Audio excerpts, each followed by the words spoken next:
Hello everyone, I hope you all are doing well. In the part 1, we discussed Dhairya's educational journey, her in-college experiences, internships. If you haven't watched that part yet, make sure to watch it. The link is in the description. In the part 2, Dhairya will share her KPMG story on how did she get this internship opportunity, interview experience, internship experience, work culture. So the whole video is going to be interesting. Make sure to stick around. I hope that you will learn something out of this video which would help you in your specific career as well. So without wasting further time, let's proceed towards the interview.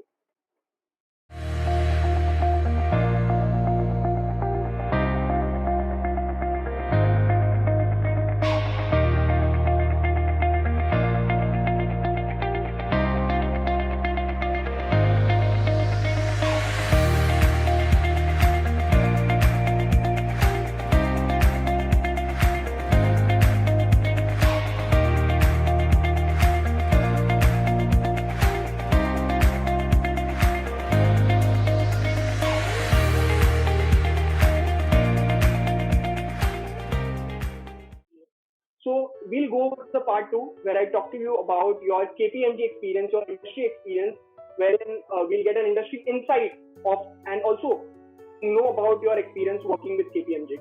So let's start with Sure. the part 2. So my first question to you is, did you ever thought of getting into KPMG? No. To be very honest, no, because initially I was very confused with, I knew I wanted to do management, but I also had one option that because I was not very bad, I was more than a decent student in electronics also, I wanted to maybe try for core companies also. So initially my target group was not these management consulting firms. So I never imagined that I would get into KPMG, but things fell into place. And today I feel that everything happens for a reason. I don't honestly feel now that there could have been a better company that I could have worked with, because I feel that the kind of exposure and the kind of people I'm working with and the kind of opportunities I'm getting here, probably with the kind of skills that I come with, this is the best that I could have gotten, honestly. And I feel that I'm grateful for the opportunity that I got, but yeah, I never thought about it. Wonderful. So it's what I feel is like as you said, or like everything falls in place. Okay, so this moment was like coming to you. Okay, but like initially, as you said, you had 50 rejections. Like you never thought like you'll get into KPMG, which is such a good firm. Okay, and it's a good global firm which is recognized everywhere. Okay, and getting into such a good company, like it was in your faith. Okay, it was in your faith because you invested in a lot of hard work, you did a lot of internships, and in the end you get this opportunity of the internship opportunity which I am going to talk to you about. So my next question is about that. So my question is, Sure. like, how did you get this internship opportunity with KPMG? Sure. So Omkar, through my, as I told you, what happens is that as soon as by my third year itself, in my second semester, I was done with all my subjects. My engineering was done. Like I could have literally gotten my degree because all my exams were done, my grades had come, everything is done. That's how the VIT pattern is. Fourth year is completely only sitting for companies. You don't do anything. You don't have anything to study as such. So you either get an internship of 6 months with the company, so you don't even do your final year project and then directly get placed, or you do a 6 month project on campus and then go and join your job. So I was fortunate enough that KPMG had come for an internship plus a full-time role when they came for campus placement. So when I sat for it last year in 2000, no, last year, so 2019, in September was when they came in. So we had like around 5 rounds, and after I gave all of that, I got an internship opportunity plus a full-time, job opportunity. So January 2020 to July 2020, I was interning with them for the same role as a SAP trainee, and then from August 2020, I started working with them as a SAP analyst. Wonderful. So yeah, this was a kind of a campus opportunity which you got. Okay, and Yeah. thank you for sharing that. So now I want to ask you, like, tell me about the interview experience you had with KPMG. In this, I want to know about the rounds you had. Okay, and like what questions. Okay, I know you'll not remember all of them, but just giving them a gist of what like from what areas the questions were. Okay, so like all about that. Okay, yeah, go on. So to begin with, it started with, obviously, because it's a managerial company, they will test you on your aptitude, skills, and basic problem solving and analytical reasoning and logical reasoning, like I told you, right? Because you need to be good with understanding the client's problems, coming to conclusions and good with numbers for any management consulting role or business analyst or data analyst role. So the first shortlisting round was a combination of aptitude test and a psychometric test. Aptitude test had all your quantitative aptitude, logical reasoning, verbal reasoning, and data interpretation questions, just like you have in any CAD exam. And almost every company tests you on those 4 grounds. Then you had a psychometric test where they wanted to understand your behavior and your personality better. So they give you situational questions. They try to understand your personality. So you have around 100 plus questions which you need to answer. So that is what the first round was, shortlisting round. Then we had a shortlist which came in. Post which the next round was a group discussion. So group discussions are generally surely a part of management companies today, even of technical companies.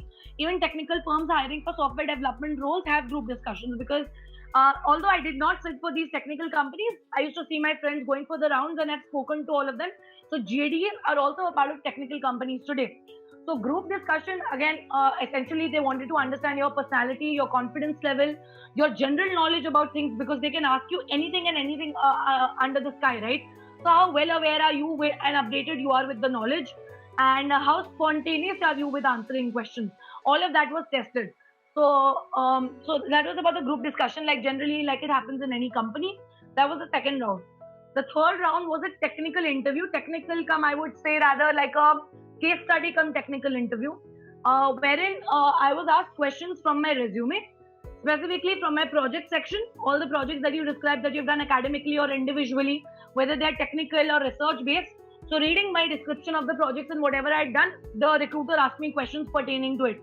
That why this technology, or what better can be done now using the technologies which have come up today, or what alternative, what's the future prospect of your project moving forward.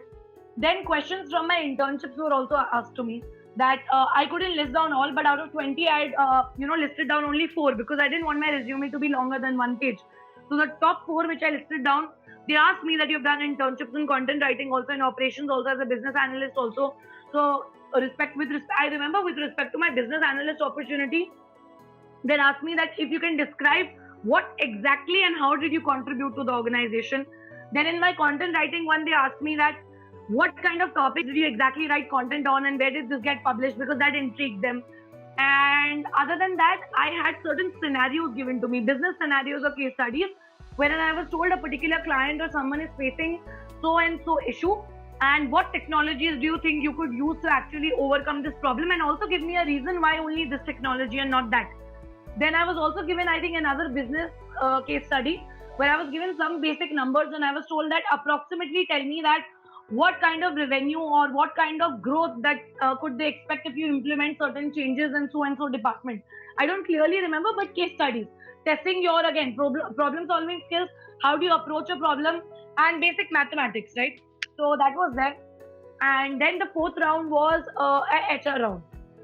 Now the HR round was obviously focusing on your behavioral and personality and situational based questions, that if something like this happens in when you're working in KPMG, in a certain scenario, a client reacts this way, what would you do?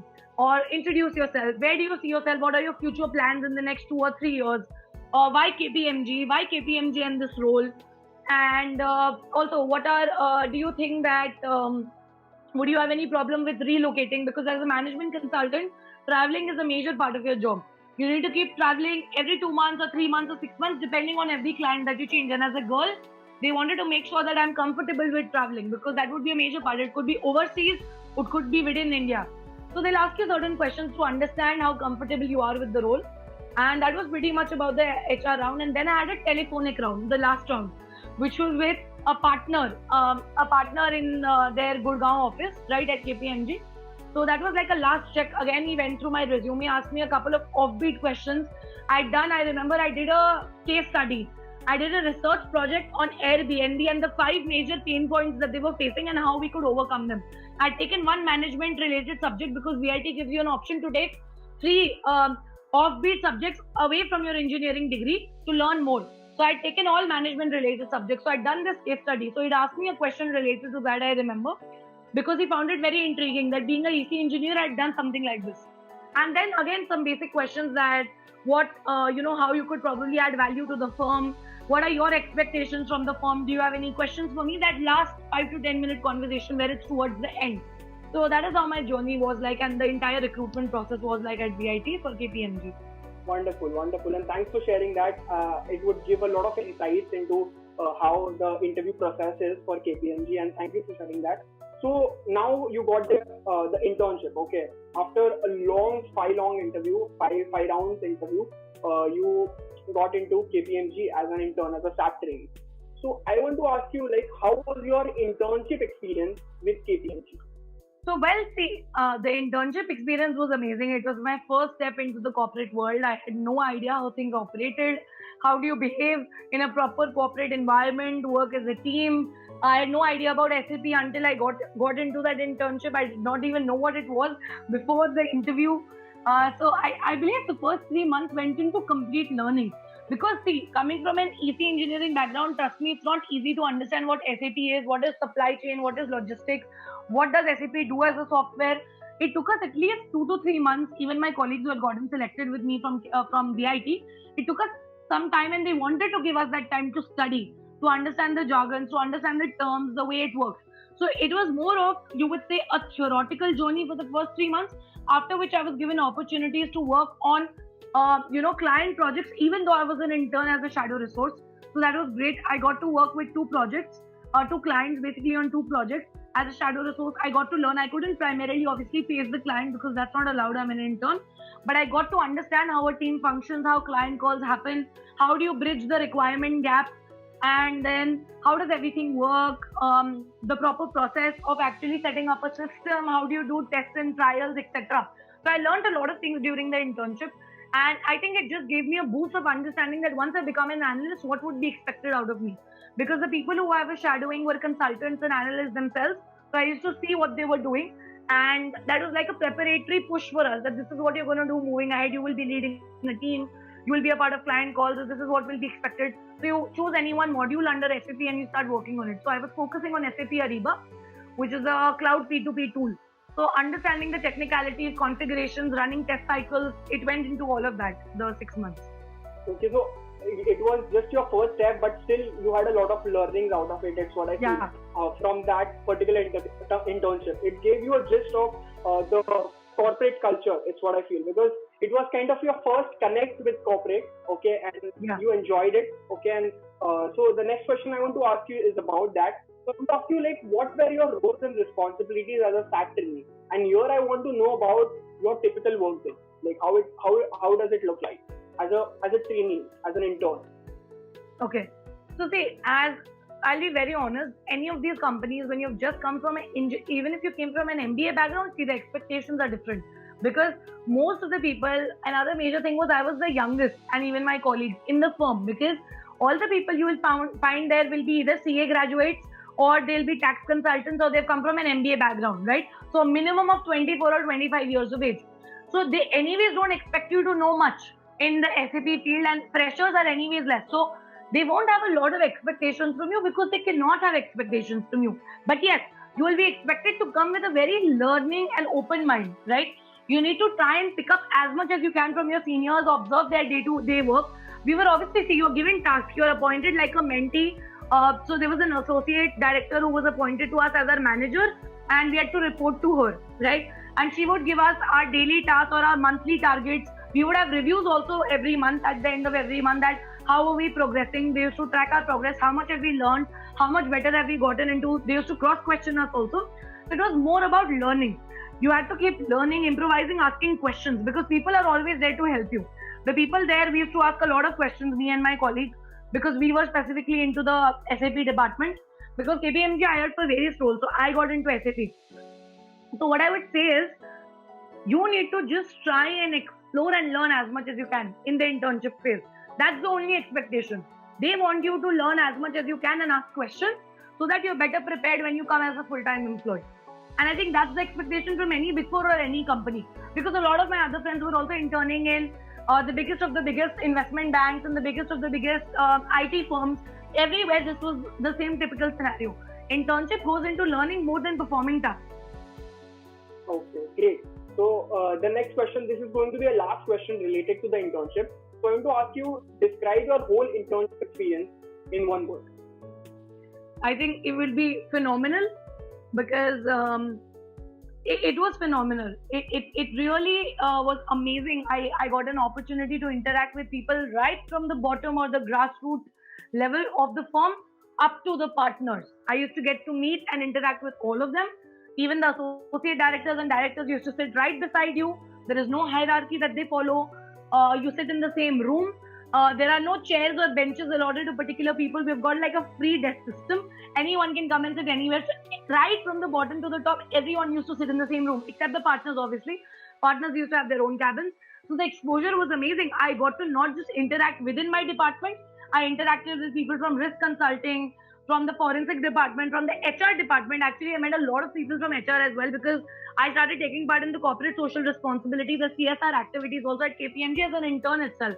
So every week I used to go and teach students and take part in those CSR activities. So I expanded my network just within 2 or 3 months as an intern also, not just within my department but outside also. So I think that the networking and learning opportunity was phenomenal. Wonderful. And also, like, this was your internship experience. So I wanted to ask you, like you told me, like you had good colleagues, good people at KPMG who were there to help you, who were there to guide you, okay? And they were supporting you, they wanted you to grow. So my question is, like, how would you describe the work culture at KPMG? I would say the work culture is very agile and very adaptable. So there's not like a specific set of things you will be told to do, because in any management consulting firm, one thing you need to keep in mind is there is no routine. There is nothing like a routine. Every day is a new journey. You don't have any defined working hours. You don't have any defined targets. It's on the fly that you learn. While you're on the job, while you're on a project, while you're deployed on a client, you learn everything. You learn from your colleagues. You learn from the client meetings you're attending. So it's not something, people don't give you training and then you learn. There's nothing like that. You have to learn on your own, adapt on your own, be agile, reach out to people. The more willing you are to take that step, the more willing people will be to support you. So what I've understood the work culture there is, you take the initiative, they will take double the initiative to help you. That's how it is.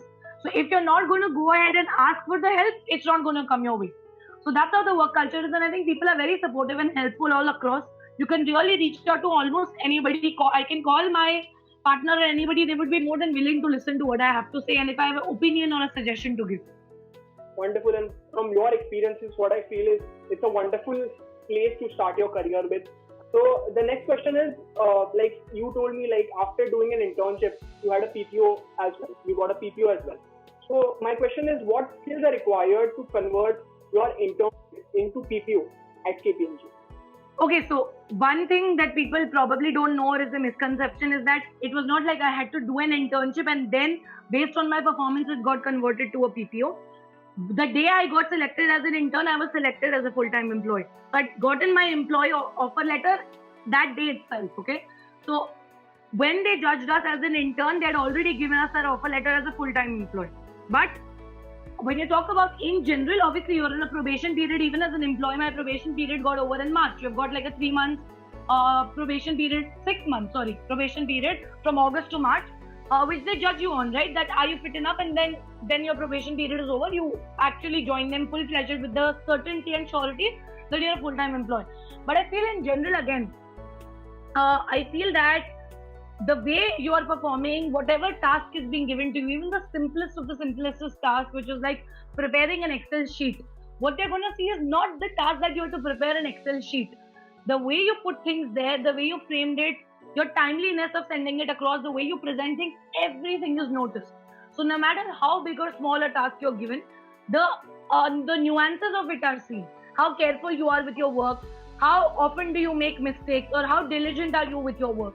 Again, learning, how much are you willing to reach out to people or your seniors and asking them for help, because no one will stop you. You're given a buddy, other than a buddy also within your team, you're told that go out there, reach out to people, ask them for your doubts whenever they are free. Set up a meeting, clear your doubts. So are you taking the initiative to learn, right? All of that is very important. As an intern, they will observe that. And yes, obviously your progress, that in the 6 months, where have you come? Are you still at ground zero, or have you come to ground 10? At a level 10 where you can actually now start learning some things and start facing the client going forward. So they'll see your progress overall, and these are some of the things that they'll notice in order to convert you from a PPO to give you a PPO from being an intern. Great, and thanks for sharing that. So the next question I want to ask you is, what is some of the tips or advice you want to give to future aspirants who are looking to crack your role at KPMG? Okay, so that I think I've already emphasized on it, but I'll just emphasize again. Good problem solving skills, good ideation and brainstorming process, understanding the client's problem or understanding anybody's problem and coming up with a good effective solution. If you have that nag in you, consulting is a good option for you. Number two, good communication and presentation skills are very important because you're into client calls, you have to deal with different clients, explain them the process, explain them why they should implement this technology, understand their problems. So if you can't communicate, management consulting is very difficult to get into. And good presentation skills, because every time you're giving demos, you're showing them systems, making presentations, making client pitches, decks. So it's very important to have good presentation skills. And I think the third thing would be to have good empathy, because and emotional intelligence today for any role, especially consulting, because every client comes with a different requirement. If you can't empathize with your client and understand its pain point, it's not just about giving them a cost-effective solution. It's about giving them what they actually want, right? So a good emotional intelligence and good empathy will also be a skill which recruiters will look for today more than IQ, which is your intelligence quotient. So yeah. Yeah, thank you so much. So like this is the last question related to the industry. Okay, so my question is like, how does the role of SAP analyst suit you? Okay. So I think the role of a SAP analyst suits me in the way that firstly, I didn't want to get into a very, very core technical role. But since I come from a technical background, which is engineering, I wanted to always do a techno-functional role where my technical and management skills had a blend. And I feel SAP is one such field which completely fits that box, because I am supposed to have some basic technical knowledge, because SAP is a software at the end of the day. It is a tool. You need to configure it. You need to understand how the cycle works, what is where, and implement it and customize it for your clients. At the same time, you need to have good business knowledge or functional knowledge or managerial knowledge in order to be a consultant. So I feel that that's a perfect fit, and I love interacting with people. I love understanding people's problems, communicating, and presenting things, etc. So I feel that's why SAP analyst as a role suits me. Wonderful, and that was a great answer. And yeah, I definitely feel we should opt for a role which we are passionate about and which we can do it in kind of a long term, for the long term, okay, wherein we can do it our entire life, okay, that's what I feel. And for you love communicating, you love interacting with people, so a role of SAP analyst with a gist of technology and management consulting, it suits you, okay, and thank you for sharing that. So this is all about the industry. So just 4 or 5 last questions and we'll end with this interview. I know it's been long and but still just bear with me for a few times, okay. So the next question I want to ask you is, who is your role model in your life/career and why? Okay. See, there are a lot of people who I look up to in terms of, especially if you're asking with respect to just my career growth and people who boost me or always, give me that inspiration, I would say. People like, Michelle Obama, someone like Indira Nooyi, or I would also say people like, Kiran Majumdar-Shaw, all of these women leaders, these women CEOs, Falguni Nair, who is the CEO of Nykaa. These are people, they're powerful women. They've made a mark in their own space. And it's not just because they are CEOs as such. They've actually broken the shackles and made a mark in a competitive or a male-dominant industry. And they've been able to add value and proven to the world that women are capable of what they're capable of doing, irrespective of any gender biases coming into place. Just because of the work that they do, right? They've built that credibility for themselves. And I love the way all of them speak as well. The way they communicate their ideas strikes a amazing, conversation and a chord. So I feel all of these are some of the names which came at the top of my mind. Obviously, also in general in my life, although I don't probably appreciate or mention that enough, but without my mother's support and her guidance and her emphasis on being a career-oriented girl, I wouldn't have been where I am, because it has been grained into my brain from 5th grade itself that career should be your first priority and you have to build a mark, and education is a means to doing that, obviously. And then once you're financially dependent, then everything else comes into picture. So that has been told to me from a very early age, and that's only because of my mother. 5th grade is a very early age, and when someone's told something from 5th grade up till now, on a regular basis, it gets stuck in your head. So I think that has helped me where I've reached, wherever I am. So yeah. Great, and it's been an inspirational journey. We have talked it through this episode, and it's been an amazing journey. And I think that you like achieve more such like milestones and become big. Okay, as a woman founder. Okay, it's what I feel. And the next question is like right now, when you look back to the days when you started, how do you feel? I feel it's I don't know. I don't have words to say what it feels like, because trust me, the lockdown has not been anything less than magical for me. People may curse me, people may say anything, Same. but Yeah. the truth is, and so many people will realize it later.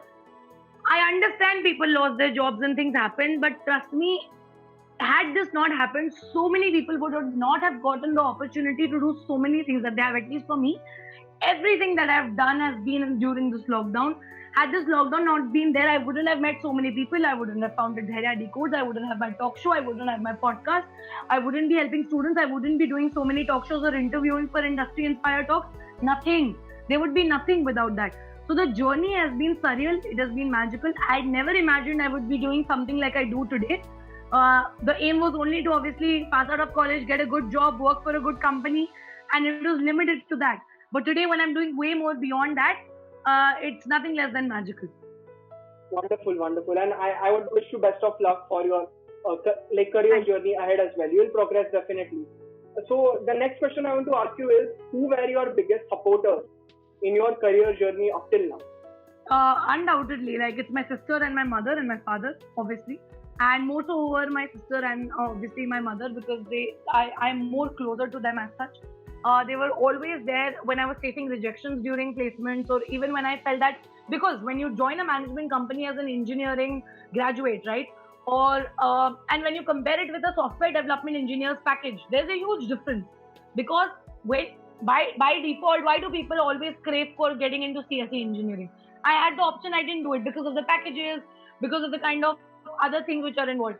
But at times, there was a time where I used to feel that, why so? But again, even that is logical. You have not done an MBA degree, you have not done a management degree, and you are getting hired into a management role.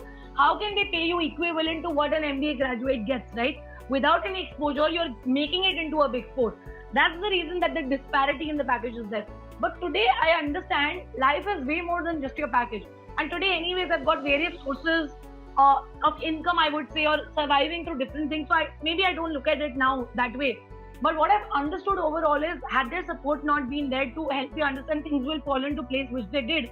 Today, I'm in such a space where I'm happy in all spheres and very good to go with everything and every learning that I'm getting. So they have been my major sources of inspiration, and they've always stuck around. And a couple of my close friends, I don't have a very huge circle, but there are these 4 or 5 people which I can count with, names on my fingertips, who have always stuck around and motivated me and told me that whatever you're doing in your domain or niche, it'll keep getting better and you will get more opportunities. And that is what happened. So yeah. Wonderful. Okay, so the next question is, this is going to be the second last question for the interview. So I want to ask you, what are your goals and aspirations for future? See, so it's good to have goals, and I have goals. But what I've realized is, it's good to have long-term goals and take short-term steps towards it, right? So, I would like to talk about 1 month from now or 2 months from now. Now, I don't talk about what I'll do a year from now, because the pandemic has taught me one thing: no amount of planning is going to help you in life. You don't know what's going to happen the next day. So, let's plan for the near future, if not for, a far away prospect. So, I don't think about what I'll do 1 year from now, but yes, 1 month from now, the focus is on growing Dhairya Decodes. The focus is on impacting and coming up with as many new initiatives as we can in Dhairya Decodes. At the same time, it's to grow in my company, to get better roles, to help and gain technical knowledge as much as I can. Because even today, just 7 months into the industry, SAP is such a vast field. My bosses tell me 14 years into the industry, we are still not halfway through SAP. So you can understand where I am. Nothing. So there's so much to learn and so much to take back. So the focus is obviously maintaining a good balance between my professional life and my passion, and to keep growing, keep having talks with more inspirational people in my talk show, collaborating with various influencers on my Instagram collaborative series. And those are my short-term goals, that work with as many more inspirational people as possible, bring about their stories and do good work through Dhairya Decodes, and professionally progress in my career. That's my short-term goal. Wonderful, and you summarized it so well. Okay, and I agree with you. We cannot predict the future, but yeah, we can have goals. Okay, we can have dreams which we can see. Just like you had the dream of helping students and starting the Radicos. So that's also a goal and also a dream which you had, and you're still achieving it. You're still working towards it, and you're maintaining that corporate and passion balance as well. Okay, so the last question for the day is you had an amazing journey. Okay, you have founded Dehra Decor. You provide in that you provide services. You manage your corporate life as well. Okay, you work with KPMG as a SAP analyst. So you have done a lot of things. Okay, by being a girl. Okay, by being a girl, and that having that faith and having that mindset to do all sorts of things. It's what I feel separates you from the rest of the class. So doing all these things, what is some words of motivation you want to give to our audience so that they can progress in their careers as well? So a couple of things. Number one is to never ever compare yourself with others. I have been a victim of that. I've done that. It will only cause you more frustration, anxiety, and looking down upon yourself. Because the thing is that when you look at someone else's journey, if you're looking at it with the motivation of getting inspired, great. But if you're going to compare it in terms of where you are in your journey, it's going to do you no good. So I used to do that in my second and third year. From the day I stopped it, I've only progressed ahead in my life. So one thing I can tell you is, don't compare yourself with others. Get inspired from them. Maybe learn something from them. Envy what they're doing. That's okay. But understand, and see, for me, it did not even make sense. All of them were in technical domains. I was doing something very different. Like, hardly is there anybody from my batch who is doing something exactly like what I'm doing. I would say nobody. So I don't feel the need also to compare anymore, right? What am I going to get out of comparison? Their journey is different. What they're doing is completely different. Their life goals are different. They're successful in their own way. I am happy in my own way, right? So don't do that. Number two is, I would say that always work on your holistic personality. Don't let the society tell you to only work on your academic grounds or only just on extracurriculars as well. Do one additional thing which you're passionate about as well, other than academics and extracurriculars also. Whether it is starting your own initiative, starting your own community, your own YouTube channel, creating your own Instagram page and creating content, starting to create content on LinkedIn. It could be as small as starting your own blog. But do that something which gives you happiness outside that dance class that you're going to, outside the grades you're getting also. And one last thing that I would say is always believe in yourself. It's one thing which everyone tells you, but the fact is it does not come in easily. Until and unless you are not confident in what and who you are, you cannot believe in yourself. So before I say believe in yourself, I would say first become so confident in your skills and who you are and what you bring to the table that you have no option other than believing in yourself, right? Even if someone else tells you that this is not possible, you make it possible because you know you can do it. It may take a year, it may take 10 years, it may take 15 years, but you'll reach there, and only you can give yourself that assurity. No one else can, because no one else is indebted to give that to you, right? No one owes it to you. You need to keep boosting yourself and channelizing yourself to keep going. No one else will do it for you. So those are my 3 cents of motivation. I'm also motivated, and I think that the viewers who are seeing they also feel motivated by such advice that you shared. Okay, and the entire interview I've seen you have been very energetic, and you, as you said, you love helping students. That shows how passionate you, how you are passionate towards helping students. Okay, and I with this I'll end the interview, and I want to personally thank you. A big thanks to you, Dhairya, for your time, for your knowledge, also for sharing your wonderful experiences, your college journey, academic experience, your extracurricular experience, your industry experience.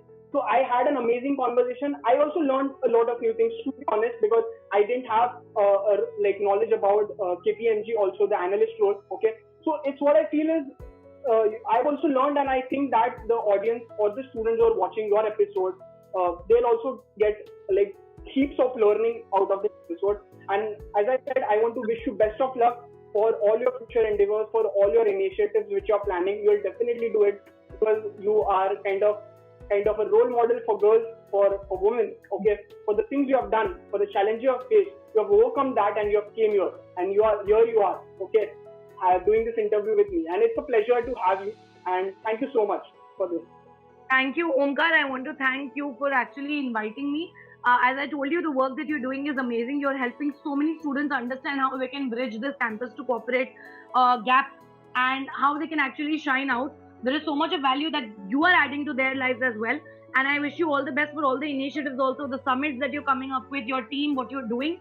It is truly brilliant and amazing. And that is what I say as a student, just do something that you're passionate about, help others, and people will acknowledge it. So keep doing the good work. Thank you for having me, and I just hope that this episode helps as many students as possible. Definitely, it would help. And yeah, and also, as you said, believing in yourself. Okay, so I have also a line which I follow, which I say everywhere: is follow your passion, chase your dream. So that is my line, my signature line. So I see it everywhere because it has just you told me like some lines have worked out for you. This line has worked out for me as well, and I think it has worked out for you as well. So summing it all up, I had an amazing experience amazing experience having this chat with you, chit chat on the industry topics and everything which a student has to know. Okay, and thank you so much. And with this, I would like to end the video. And I the viewers who are watching, I want to tell them all the social links of Dhairya is in the description box. So do check it out. Also check out Dhairya Decode, the work Dhairya has been doing, the work she's been investing into Dhairya Decode. Such workshops, do attend it, do be a part of it, upskill yourself, be a professional, okay, and learn from Dhairya, okay. And until then, I'll see you guys in the next episode of interview series with another person from the industry who's there to inspire you. Until then, keep learning, keep inspiring, keep growing. Thank you.